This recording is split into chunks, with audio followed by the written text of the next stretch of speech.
Jadi yang jelek kelihatannya jadi bagus. Kenapa? Karena belum pernah lihat cahaya yang baik, cahaya kebaikan.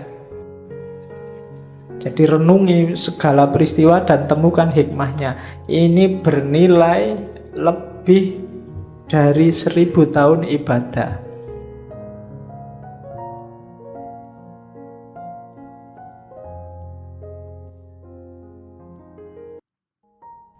Untuk amalan kita bernilai, kita harus mau namanya tafakkur. Kenapa? Yo, kita itu manusia, sok-sok keliru, sok-sok salah, kadang-kadang tidak pas.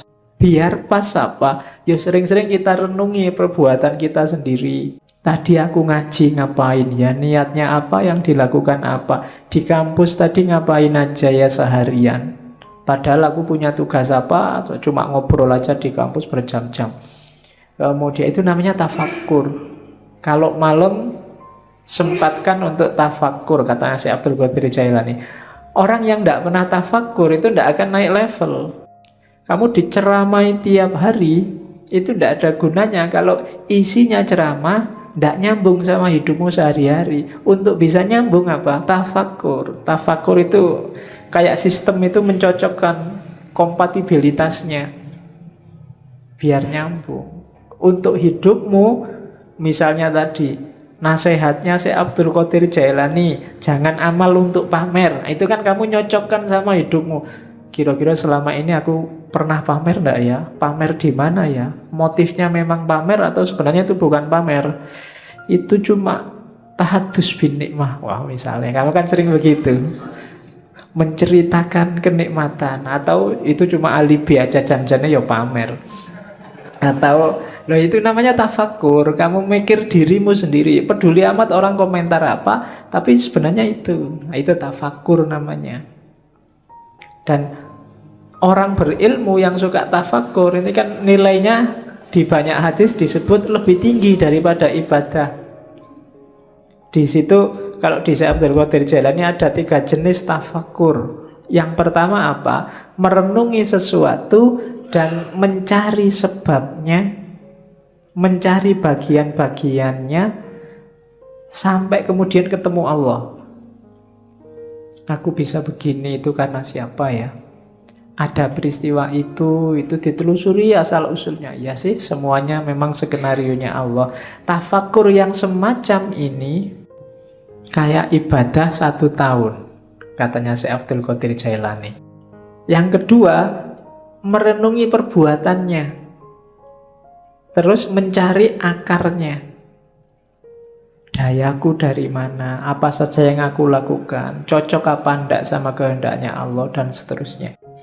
Merenung semacam ini nilainya lebih dari 70 tahun ibadah. Padahal umur kita berapa tahun? Paling 70 tahun pas, itu kayak seumur hidup ibadah terus. Yang ketiga, merenungi hikmah kebijaksanaan ilahi dalam segala hal, bahwa apapun yang ditetapkan oleh Allah, di situ ada ilmu, ada pelajaran, ada kebaikan. Jadi renungi segala peristiwa dan temukan hikmahnya. Ini bernilai lebih dari 1000 tahun ibadah. Cuma ya jangan dihitung besarannya ya, karena kamu itu sering pakai kalkulator. Iya, wah sudah 70 tahun ibadah toh Pak. Santai Pak, berarti aku bisa ngapain aja sekarang, kan aku sudah tafakkur, kan mesti gitu. Itu sebenarnya itu simbolik, isyarat dari Syekh Abdul Qadir Jailani bahwa itu loh besarnya pahala orang tafakkur. Ada yang biasa, ada yang super, ada yang istimewa kayak martabak itu. Jadi ada yang level biasa pahalanya 70, ada yang pahalanya 1 tahun, ada yang pahalanya 100 dan 1000, malahan itu 1000 tahun loh. Itu tafakkur, maksudnya keutamaannya. Jangan dihitung matematikanya. Itu nanti jangan-jangan kamu korupsi, Pak, saya korupsi 1 juta. Yang 1 juta ini tak sodakohkan 100.000, kan nanti dapat pahala 70.000 lipat. 70.000 kali 100.000, nah, hasilnya kan lumayan 70 juta. Dosanya sama pahalanya kan nanti menang pahalanya, Pak. Berarti impas kita, Pak. Kan? Itu namanya matematika. Itu yang bikin kadang-kadang para koruptor itu habis korupsi terus umroh. Ya kan? Sebelum korupsi umroh, setelah korupsi umroh. Kenapa? Karena perbuatan di antara dua umroh ini diampuni 100%. Ya itu kamu sedang main matematika sama Gusti Allah. Emangnya Gusti Allah deso, nggak ngerti kalau buat abusi. Jadi itu tafakur dasarnya. Jadi ibadah, ya kamu jangan, Pak, saya sudah bisa sholat kok, Pak. Enggak, harus tafakur lagi. Sholatku sudah bener apa enggak? Kualitas sholatku zaman aliyah sama sekarang kira-kira semakin naik apa semakin drastis turunnya. Nah, itu kan tafakur yang bisa. Ya dulu saya sholat itu lama loh, sekarang kok bisa cepet ya? Oh, itu tafakur yang bisa. Kamu mikir, ini gara-gara aku semakin pinter, apa gara-gara cepet itu waktuku mepet, sibuk terus, apa gara-gara itu tafakur. Kadang-kadang kan memang semakin pinter orang, sholatnya semakin cepat. Ilmunya banyak masalahnya. Dia ngerti sela-selanya mana yang cuma sunnah, mana yang mubah, mana yang wajib. Karena sholat itu kalau diambil wajib-wajibnya saja, paling takbiratul ihram, Fatihah, ruku, bahkan bacaannya aja kan sunnah. Yang penting ruku, terus sujud, cepat. Jadi nggak sampai 2 menit 4 rakaat selesai. Apalagi diambil wajib. Apalagi Fatihahmu kan sering agak di-skip gitu kan. Tambah cepet ini. Ya kayak kamu nyetel video itu, di fast forward ada yang level 2, level 3 tambah cepet gitu. Untuk memperbaiki yang gini-gini ini kita butuh tafakur. Orang yang tidak mau menafakuri dirinya, kualitas hidupnya tidak akan naik. Yo gitu-gitu aja terus. Maka tafakur penting. Jadi rumus kedua sebelum ibadah, kita harus menetapi tafakur. Yang ketiga, fokusnya ibadah apa? Cinta ilahiyah. Cuma sebanyak apapun ibadah, kalau nggak sampai di terminal yang namanya cinta ilahi, itu biasanya cuma dapat capeknya. Untuk cinta ilahi apa? Rumusnya katanya, yo pelan-pelan, katanya si Abdul Qadir Jailani. Yo ndak ujuk-ujuk kamu terus jadi wali, terus dapat karomah gitu, ndak iso. Jadi pelan-pelan. Yang pertama apa? Diperangi dulu nafsu hewaninya. Nafsu hewaninya itu biasanya nafsu yang sebabnya kita sendiri, hasrat, keinginan, dan seterusnya. Rakus, tidur berlebihan, malas, itu musuh paling besar dalam dirimu. Kalahkan ini dulu. Kalau mengalahkan dirimu sendiri aja tidak bisa, jangan harap dapat cinta ilahiyah. Kalau ini sudah menang kamu dari dirimu sendiri, rakus, malas, sudah menang, jadi sudah hilang kualitas, baru kalahkan sifat sabu'iyah. Sabu'iyah itu sifat kebuasan. Biasanya keluar, kalau itu tadi kan ke dalam. Marah, mencaci maki orang, bikin susah orang lain, ambisi menjatuhkan orang lain, itu sifat hewan buas. Kalahkan juga yang ini. Cuma ini nggak akan bisa dikalahkan kalau sebelum diri kita sendiri kalah. Kita taklukkan, kita kuasai. Jadi rakus, tidur, males, taklukkan itu. Setelah itu taklukkan yang hubungannya sama di luar dirimu. Dan yang ketiga, bersihkan dari semua sifat jahat, angkuh, sombong, iri, dendam, tamak. Buang itu semua. Baru setelah itu kita bisa bersih. Bahasanya kita bisa sadar. Sebelum itu semua kalah, kita tidak akan sadar bahwa kita itu keliru, kita itu salah, kita itu juga berdosa. Cuma sadar saja masih belum cukup. Kita harus naik kelas, kan begitu. Kalau dalam sufi ada taholli, bersihkan dirimu, terus tahalli, isilah dengan yang bagus-bagus, akan mengalami yang ketiga tajalli, menemukan hakikat tadi. Jadi bersihkan semua karakter jelek, isi dengan yang bagus-bagus, kita akan dapat cinta ilahi. Kalau dibersihkan saja, nggak diisi yang bagus-bagus, ya levelnya masih belum. Jadi masih hanya bersih dari dosa. Oke, jadi setelah itu, setelah bersih, baru naik tangga menuju hakikat tadi. Dari situ akan dapat namanya cinta ilahiyah. Cinta ilahiyah itu kita jatuh cinta pada Allah, dan Allah juga jatuh cinta pada kita. Saling mencintai. Hari ini masih belum, hanya Allah saja yang jatuh cinta pada kita. Kita belum mencintai Allah. Berpuluh-puluh tahun kita jual mahal sama Allah, padahal apa-apa yang ngasih Allah. Itu kan kayak kamu pacaran, sudah ditraktir tiap hari, diantar jemput tiap hari, masih aja jual mahal. Itu kurangnya apa Allah sama kita. Kita belum masih cinta sama dia, belum. Padahal kita tiap hari minta, berdoa itu kan minta sama Allah. Tapi disuruh membersihkan diri nggak mau. Alamatnya kita memang belum jatuh cinta sama Allah. Jadi kasihan Allah, bertepuk sebelah tangan cintanya. Karena kamu cuekin dia. Untung Allah itu cintanya sejati sama kita. Jadi ndak mutung, ndak patah hati, terus kamu ditinggal, ndak. Kamu ditunggu sampai kamu jatuh cinta padanya. Ya, cuma kamunya jual mahal. Saya ndak tahu kapan kamu sadar bahwa terlalu mahal kamu menjualnya sama Allah. Turunkan dikit lah harganya.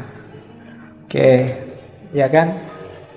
Apel sehari 5 kali. Itu pun waktu apel kamu cuek. Bayangkan loh, kalau kamu punya pacar, terus pacarmu apel, tapi pacarmu cuek. Diajak ngomong, tapi pikirannya kemana, lihat kemana-mana, tidak fokus sama yang diajak ngomong, itu kan tidak enak. Dan tiap hari Allah kamu gituin. Waktu kamu sholat, pikiranmu kemana-mana, tidak merasa sedang berhadapan dengan dia. Itu kalau manusia biasa sudah nangis-nangis itu. Sudah minta putuskan saja aku sedikit. Cuma Allah enggak, karena Allah sangat sayang pada kita. Rahman dan Rahim. Maka ini tipsnya dari Syekh Abdul Qadir Jailani. Terus setelah itu rumusnya apa? Untuk ibadah, wujudkan tasawuf untuk menggarap batinnya. Ini juga ada di Sirul Asror. Tasawuf itu apa? Tasawuf itu kan dari 4 huruf. Ta, sod, wawu, sama fa. Taknya itu taubat, perbaikan diri di level apapun, awalnya harus taubat. Taubat itu menyesali kesalahan yang lama, kemudian membangun diri dengan perbuatan-perbuatan yang baik. Itu taubat, harus taubat dulu. Kalau merasa benar terus, orang yang selalu merasa benar, itu biasanya berat kalau disuruh taubat. Dia merasa sudah full, wis apik, wis bener, ndak mungkin salah aku. Berarti wong sudah merasa paling benar, ya ndak mungkin taubat sudah. Maka katanya Syekh Abdul Qadir Jailani, levelnya pertama, mau melakukan apapun yang baik, syaratnya harus taubat. Bersihkan diri dulu. Karena ibaratnya kayak air, kalau campur sama kotor, hasilnya mesti kotor. Entah airnya dulu apa kotorannya dulu. Seperti apapun situasinya, maka harus bersih. Air kotor diisi apapun ya statusnya tetap kotor. Dia harus dibersihkan dulu. Maka taubat yang pertama-tama. Setelah itu sofa. Sofa itu kesucian, ketentraman, kebahagiaan. Syaratnya untuk sofa, syaratnya untuk suci adalah, untuk tenang adalah, untuk tentram adalah bebas dari keterikatan dunia. Yang bikin kamu hari ini cemas, sumpek, galau, ndak konsentrasi, ndak bisa jatuh cinta sama Allah, hidupmu ndak jelas ke utara ke selatan, pasti urusan dunia. Begitu dunia kamu letakkan di ranking bawah, hidupmu mungkin lebih santai, lebih tentram, lebih tenang. Cuma kenapa kok kamu gampang galau, gampang cemas hari ini? Kemungkinan besar dunia levelnya atas dalam hidupmu. Jadi yang kedua sofa. Yang ketiga, kalau sudah taubat dan suci, sudah nggak terikat lagi oleh dunia, masuklah ke huruf wawu, walayah, kewalian. Walayah itu berarti orang yang 100% hidupnya berhubungan dengan Allah, mencintai dan dicintai Allah. Di antara cirinya, kayak istilah dalam Al-Quran itu, la khaufun alaihim walahum yahzanun. Tidak ada rasa takut, tidak ada rasa sedih. Siapapun yang ngaku wali kok masih sering takut, takut miskin, takut kalah, takut jatuh, takut macam-macam, berarti dia bukan wali. Wali itu tidak takut apapun. Wong cuma dunia aja kok. Kalah tidak masalah, menang juga tidak kaget. Dia tidak takut apapun. Sukses alhamdulillah, tidak sukses biasa. Nah, itu berarti stabil. Itu wali, walaya. Apalagi sedih, tidak ada yang bikin dia sedih. Segalanya sudah skenario dari Allah. Itu berarti orang yang semacam ini sudah memasuki walaya. Kalau sudah tobat, sofa, walaya, terakhir dia masuk ke fana. Fana itu, kalau tadi kan dunia nggak dianggap penting, ketika masuk fana bahkan dirinya sendiri juga nggak penting. Yang penting hanya Allah. Kalau ngomong itu representasi dari keinginan Allah. Kalau melakukan sesuatu itu bukan keinginannya, bukan keinginanku, tapi keinginan Allah. Meninggalkan sesuatu bukan mauku, tapi maunya Allah. Itu berarti orang sudah fana. Egonya sudah dibakar habis. Hanya Allah yang jadi fokusnya. Jadi siapapun yang cita-citanya jadi sufi, paling tidak ikuti huruf-huruf tasawuf. Ta, sod, wawu, dan fa. Taubat, sofa, suci, kemudian walayah, wilayah, masuklah dalam perlindungan Allah, wilayah, dan fana. Nah, itu ibadah harus membawa ke sini. Ibadah itu diawali dari taubat, dalam pelaksanaannya harus tenang, tentram, sofa, suci, tanpa motif apapun, lillahi ta'ala, nggak ada dunia yang ikut. Kemudian yang ketiga, wilayah, pasrah 100% pada Allah, baru mencapai fana. Itu batinnya ibadah harus ada ini. Jadi setelah tadi menuju cinta ilahi, selanjutnya mewujudkan tasawuf. Kemudian ibadah juga penting untuk menemukan cahaya. Tadi saya bilang di awal-awal banyak dibahas tentang cahaya Nur Muhammad, hakikat Muhammadiyah. Yang ingin mengerti Nur Muhammad, hakikat Muhammadiyah, didengarkan ulang aja rekaman waktu Ibnu Arabi. Di semua sesinya Di ngaji sebelumnya banyak sudah ngomong itu. Cuma malam ini sengaja nggak saya ulang karena Syekh Abdul Qadir Jailani insya Allah beberapa kali masih akan kita kaji, entah di sesi tema apa. Malam ini kita fokus ke ibadah. Jadi ibadah juga satu jalan untuk menemukan cahaya nur.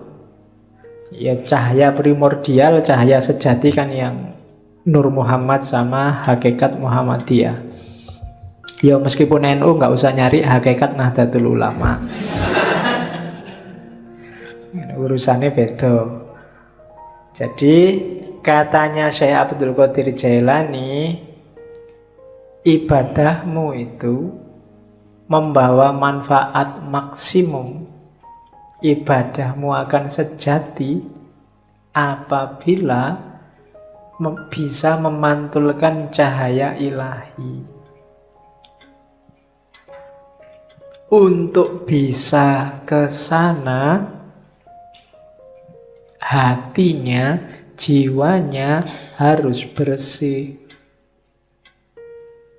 Sholatmu itu akan banyak manfaatnya kalau hatimu jernih, memantulkan mau dan maksudnya sholat yang sejati. Kenapa selama ini ibadah kita rasanya kok formalitas, tidak ngefek sama sekali dengan kehidupan kita? Karena kita ada dalam kegelapan. Orang yang gelap itu kan tidak kelihatan apa-apa. Sejatinya yang dia lakukan dia tidak paham, hakikat yang dia pahami, yang dia jalani juga dia tidak ngerti. Kenapa begitu? Karena hatinya gelap. Akalnya mungkin masih jalan, masih cerdas, bisa ngeritik sana, ngeritik sini, bisa ngomongnya kelas tinggi, tapi hidupnya sehari-hari tidak mencerminkan yang diomongkan. Tidak mencerminkan yang diceramahkan kemana-mana. Kenapa begitu? Ya kalimatnya hanya berhenti di mulut. Hidupnya sendiri bukan cerminan itu. Kenapa kok hidupnya tidak jadi cerminan? Karena hatinya gelap. Menangkapnya pakai akal dia canggih, tapi menangkap pakai hati tidak bisa. Kenapa? Hatinya gelap. Nah, maka di antara syaratnya ibadah biar maksimum manfaatnya, singkaplah kegelapan hati. Bersihkan hatimu. Kalau katanya Ghazali, kotorannya hati itu kayak satu titik kotor di kaca. Kalau masih awal-awal, segera kamu bersihkan, mudah. Tapi kalau kamu biarkan lama, apalagi terus ditambah kotoran lagi, tambah kotoran lagi, lama-lama gelap dan membersihkannya susah. Akhirnya yang gelap pun kamu anggap terang, karena kamu nggak pernah ngerti terang. Jadi yang jelek kelihatannya jadi bagus. Kenapa? Karena belum pernah lihat cahaya yang baik, cahaya kebaikan. Sehingga yang jelek inilah dianggap inilah yang bagus. Kenapa begitu? Karena batinnya sudah gelap. Ya semakin mengerakkan, membersihkannya tambah susah. Apalagi sama orang pinter. Orang pinter itu barang salah dia bisa muter-muter jadi benar. Sudah jelas-jelas ada buktinya, kadang-kadang ada CCTV-nya, masih bisa bikin alasan biar benar. Itu jagonya akal. Menunjukkan canggihnya akal, tapi sekaligus menunjukkan gelapnya hati. Hati itu tidak bisa dibohongi. Hati itu kalau salah dia akan bilang salah, kecuali dia sedang gelap. Kalau dia sedang gelap, ya dia tidak bisa melihat mana yang sejati. Nah, hati yang gelap itu terhijab oleh amal-amal buruk. Membersihkannya gimana? Ya agak susah memang, tapi katanya Syekh Abdul Qadir Jailani, ayo diupayakan. Yang pertama apa? Cari pengetahuan. ilmunya harus banyak dulu. Ilmu apa? Ya yang berhubungan dengan pembersihan batin tadi. Cari ilmunya dulu, jangan ngawur. Nanti membersihkan hati pakai paranormal, membersihkan hati pakai apa? Enggak. Pengetahuan dulu, cari ilmunya dulu.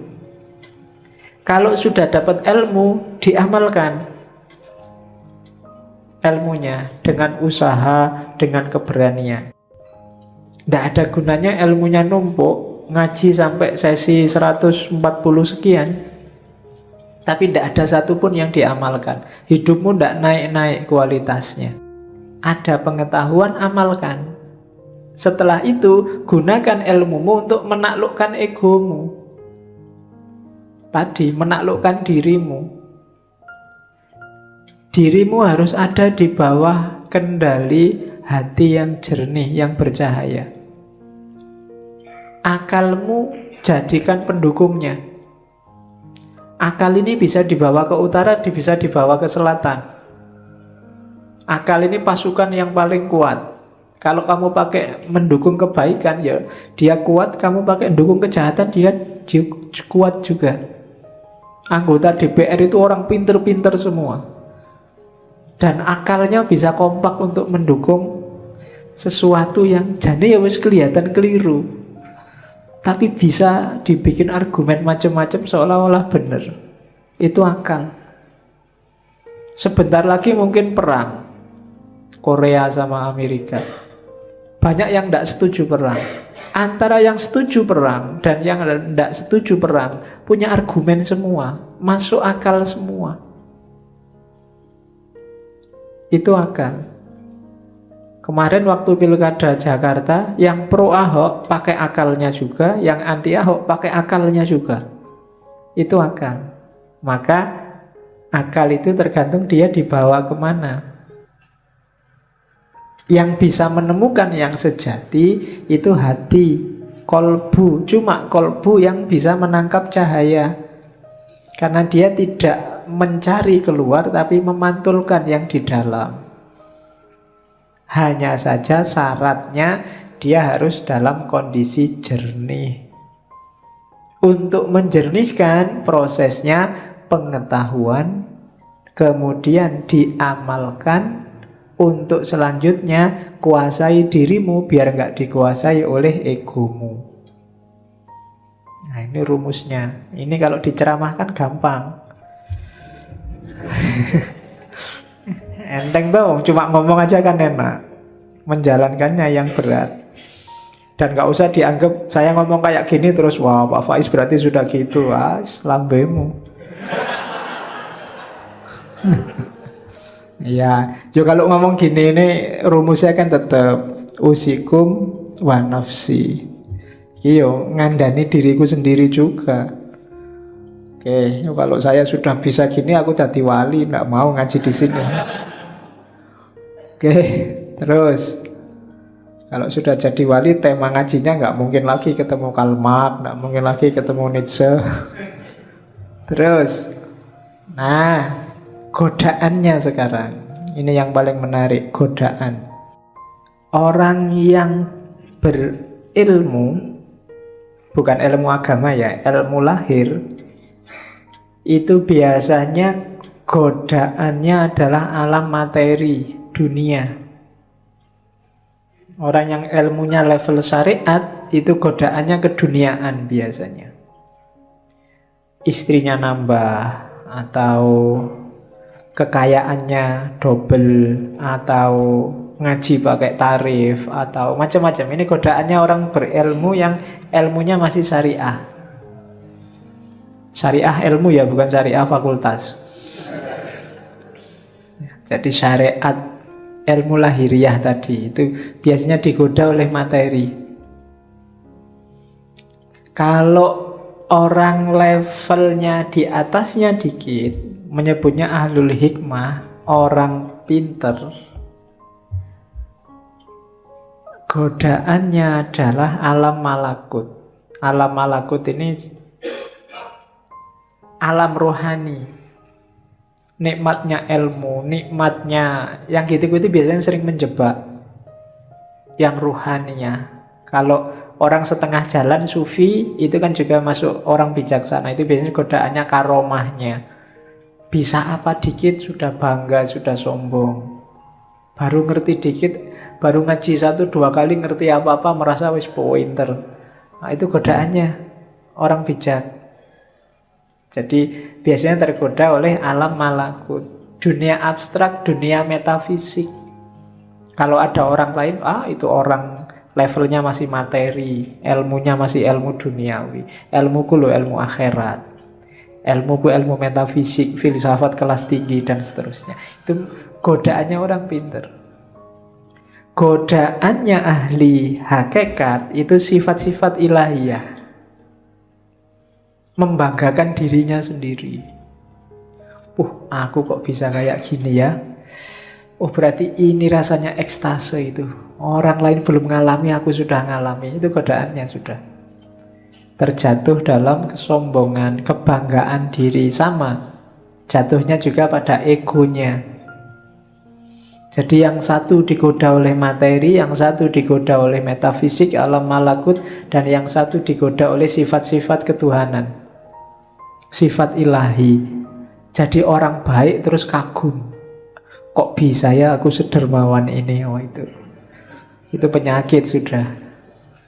Nggak nyangka loh aku bisa sholat malam rutin sekarang. Wah, kok bisa ya aku ikhlas gini, semua hartaku tak kasih, ada temenku tak kasih.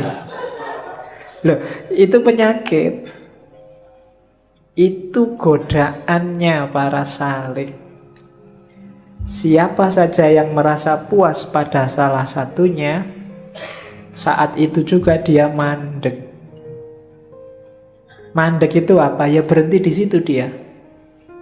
Yang syariah, orang berilmu berhenti di materi. Para pejalan kaki, para filosof ahli hikmah berhenti di alam malakut. Dan ahli hakikat yang sudah puncak berhenti di alam sifat-sifatnya ilahi. Semuanya belum nyampe, berhenti di sana, tidak bisa meneruskan langkah. Maka hati-hati dengan jebakan-jebakan ini. Kalau kita sedang di tengah jalan sekarang, hati-hati. Saya tidak tahu kita ada di level mana. Jangan-jangan level yang paling bawah juga belum. Godaannya lebih dahsyat lagi. Berilmu aja belum, itu sudah godaan macam-macam. Semuanya hampir jadi godaannya. Ya kan? Jadi hati-hati para pejalan, itu godaanmu. Kalau kamu tergoda, berarti kamu mandek. Tidak mendekat lagi sama Allah. Berhenti di situ. Baru melakukan suluk sebentar terus merasa, Allah itu selalu nolong aku. Ada apa-apa dikit, selamat aku. Ada polisi mau razia itu loh, selamat tak bacain sholawat aja, polisinya nggak lihat aku. Ya kan? Sering kan kayak gitu kamu. Itu godaan, itu jebakan.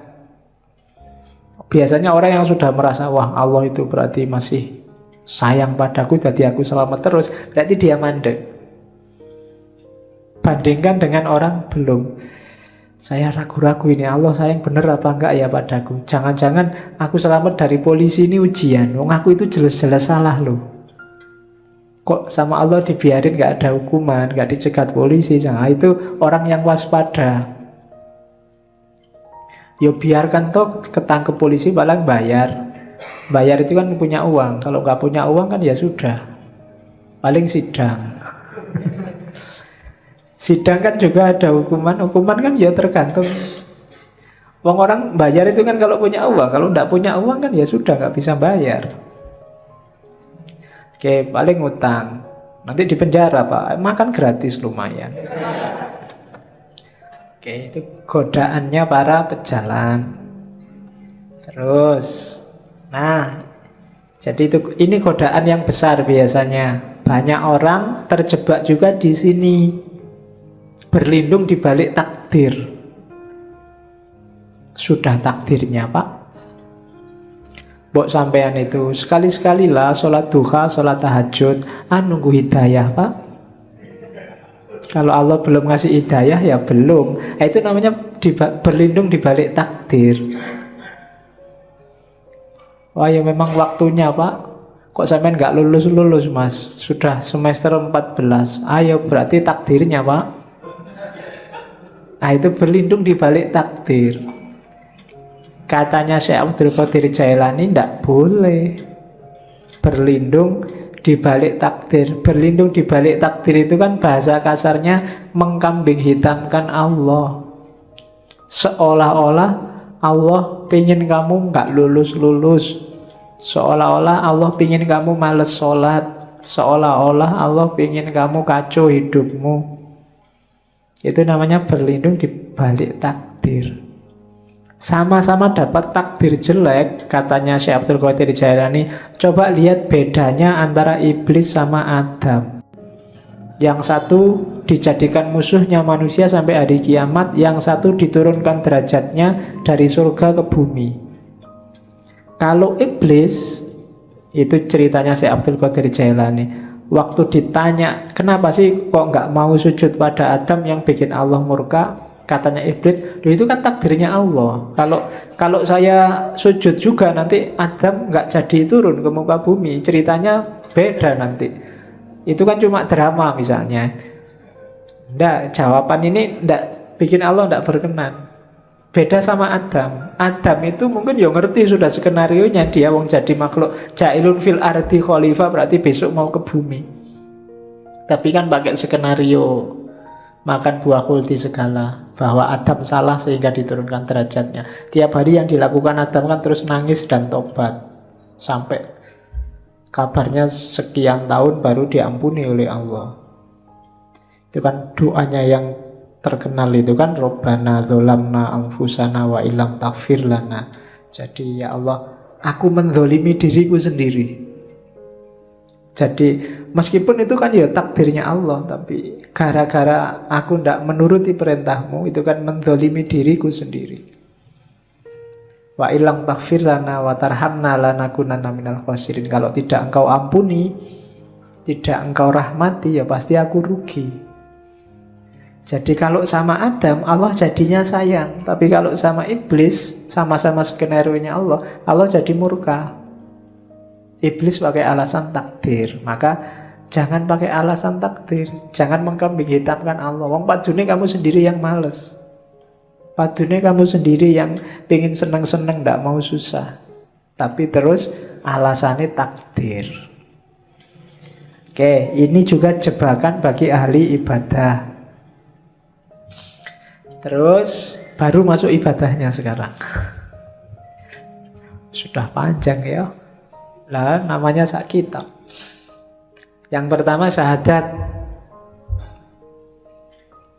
Syahadat itu ya kesaksian, diucapkan lewat mulut, diyakini lewat hati, dan diinternalisasi dalam kehidupan sehari-hari. Tidak boleh hanya mulut saja. Oh, saya sudah syahadat loh Pak. Tidak, bukan itu. Kalau ada orang diskusi, wah kamu sudah kafir, sekarang harus syahadat lagi.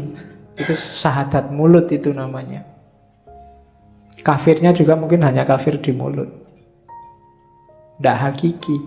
Syahadat yang hakiki itu apa? Kalau di Sirul Asror ada 12 kualitas diri yang harus dimasukkan dalam hidup kita paling tidak. Ada la ilaha illallah, ada Allah, ada Hu. Ini yang sering ditanyakan orang. Saya banyak ditanya tentang Hu ini. La ilaha illallah itu level awal. Hidup kita itu kan variabelnya banyak. Level takholli itu la ilaha illallah. Buang semua, sisakan Allah saja. Kalau kita sudah sukses dengan membuang segala yang bukan Allah, baru masukkan Allah. Makanya wiridnya Allah, Allah, Allah. Kalau level Allah kita semakin naik, kesadaran kita semakin tinggi. Kalau masih Allah itu kan seolah-olah ada makhluk di dunia ini, terus ada Allah di sana yang namanya tiap hari kita sebut. Tapi begitu kita sadar bahwa ya semua yang ada di alam semesta ini manifestasi tajalli dari keberadaan Allah, akhirnya tinggal hu. Hu itu dia. Bahasa Arab dari huwa. Di mana-mana ada dia, maka wiridnya tinggal hu. Itu juga masih berjarak, nanti pada puncaknya sudah tidak ada kalimat lagi. Jadi ada Allah, awalnya la ilaha illallah, terus Allah, terus huwa, dia. Terus kualitas-kualitas yang lain yang harus kita hidupkan dalam kehidupan sehari-hari. Yang pertama al-haqqu. Kita harus, Allah itu maha kebenaran, dan kita harus menghidupkan kebenaran dalam hidup kita. Orang yang hidupnya memilih jalur bukan jalur kebenaran, berarti dia keluar dari syahadat, keluar dari kesaksiannya bahwa satu-satunya yang layak disembah hanya Allah. Yang kedua hayyun, maha hidup. Hiduplah sebagai manusia dengan segala tanggung jawab tugasmu sebagai abdun dan khalifah.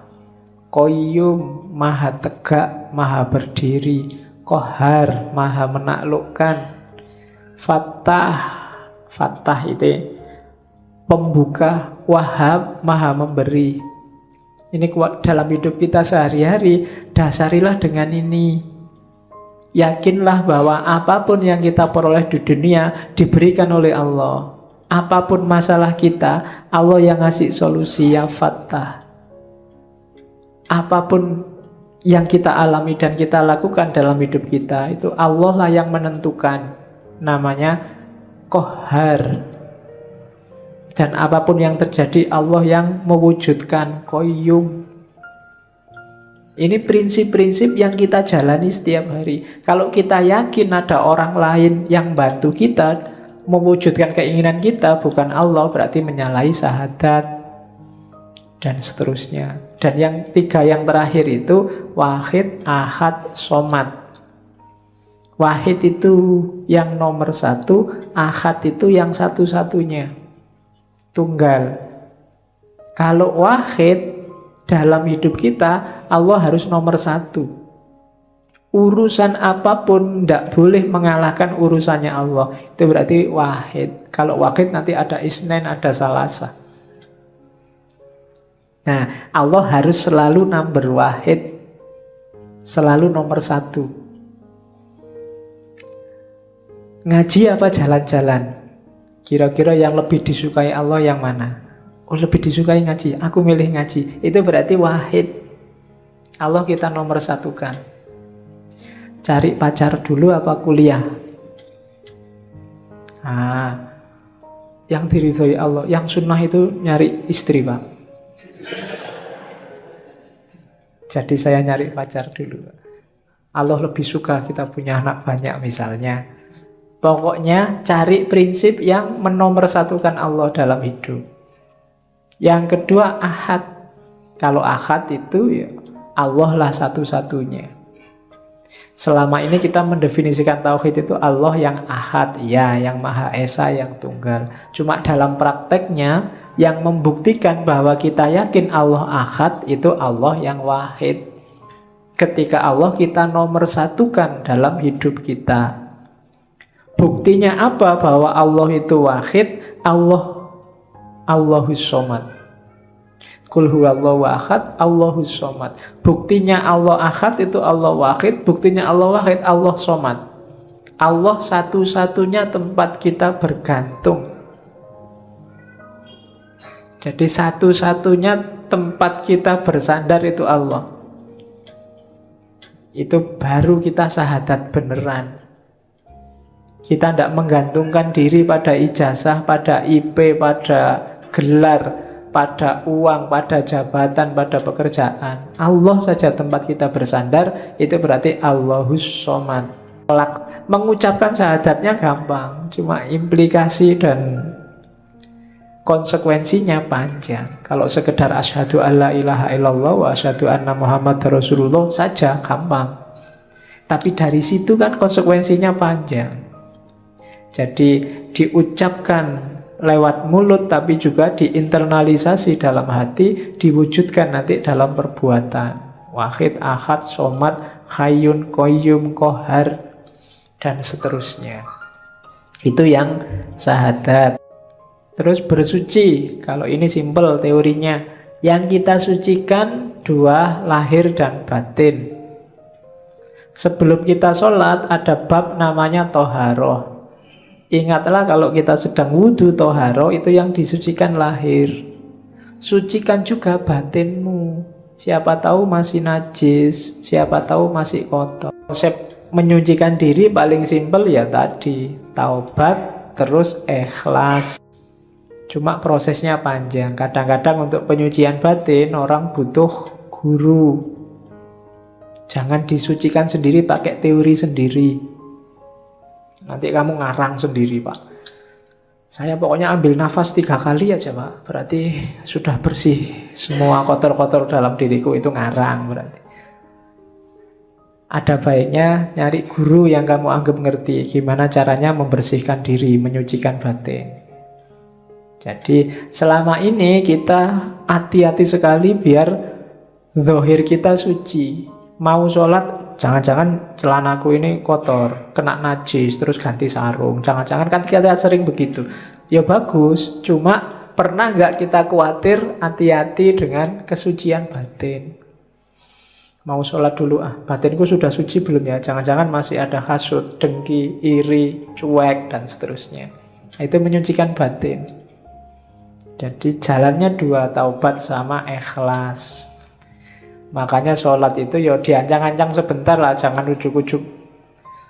Apalagi jamaah, imamnya sudah mau rukuk, datangnya telat, ujuk-ujuk langsung sholat.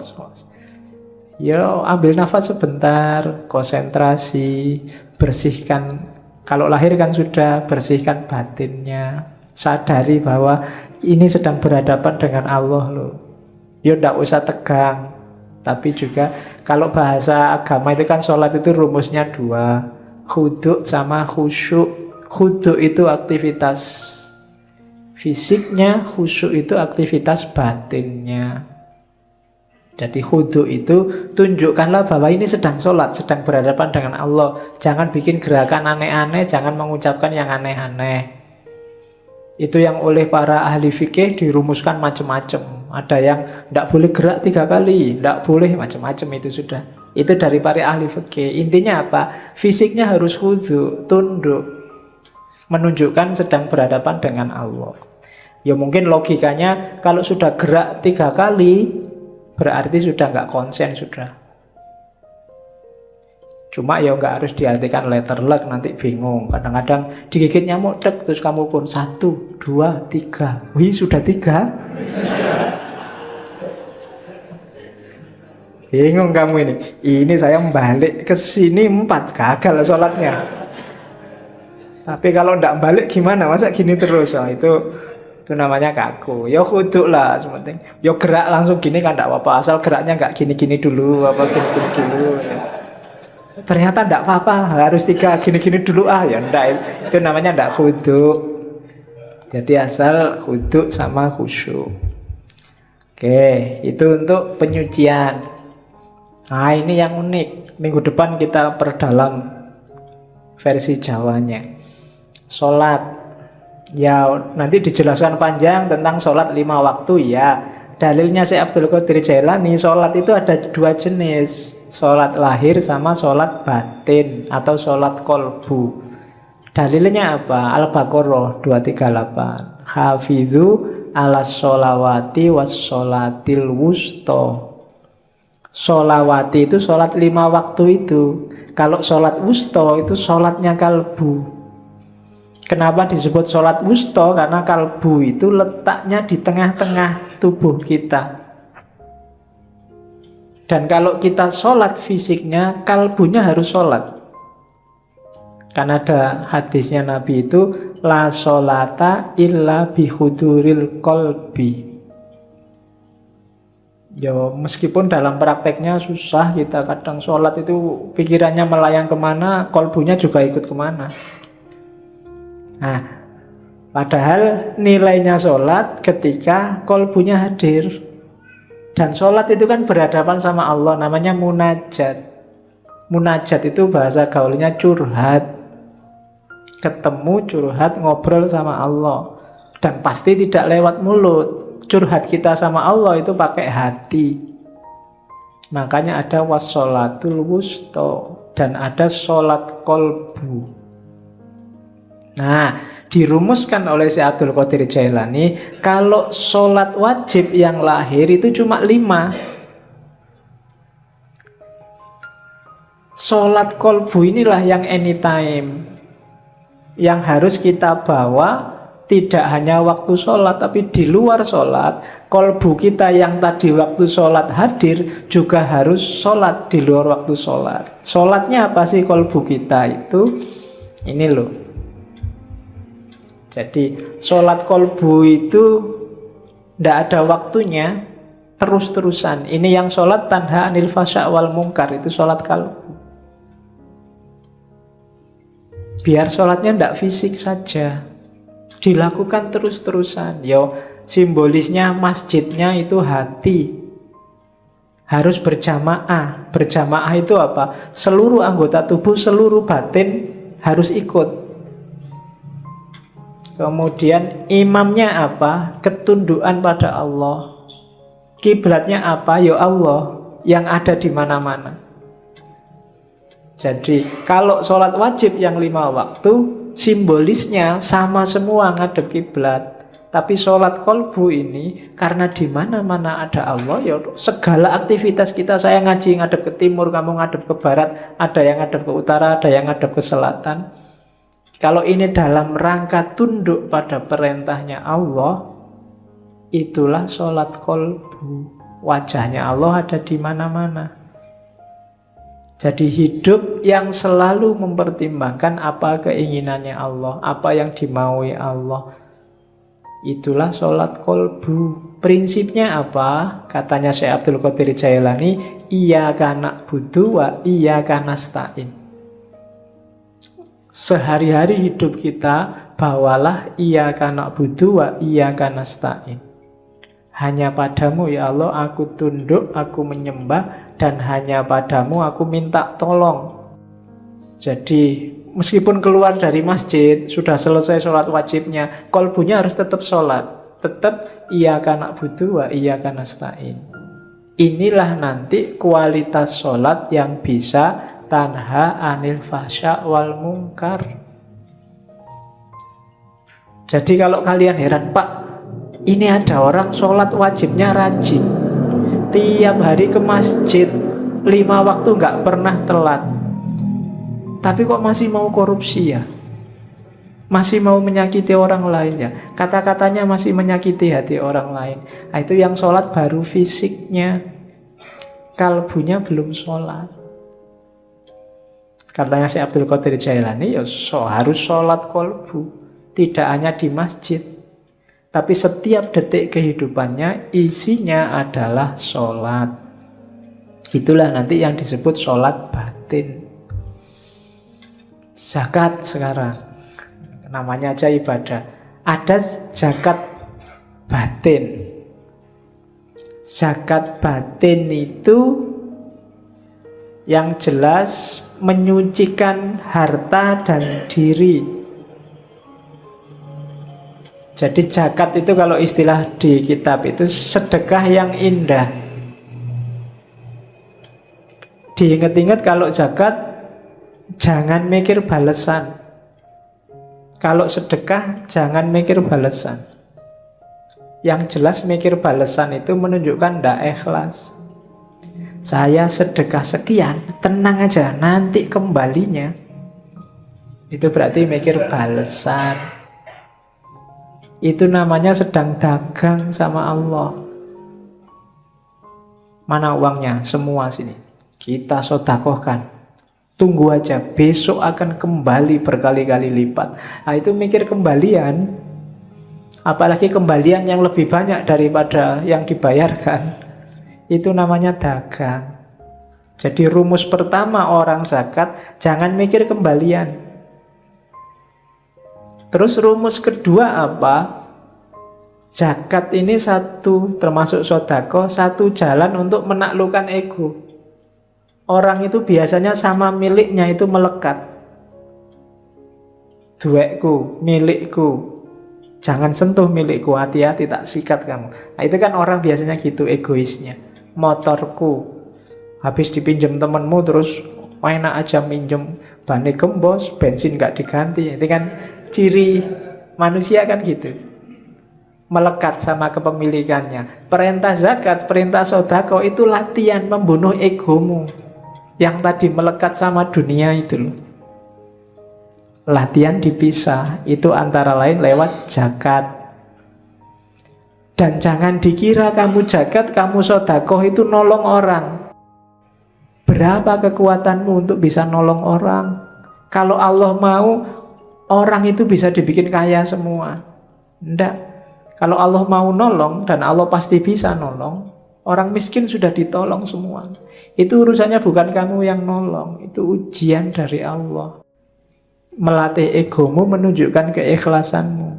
Jangan dikira, wah setelah dia miskin, sekarang tak tolong, baru dia kaya. Enggak, bukan kamu yang bikin dia kaya.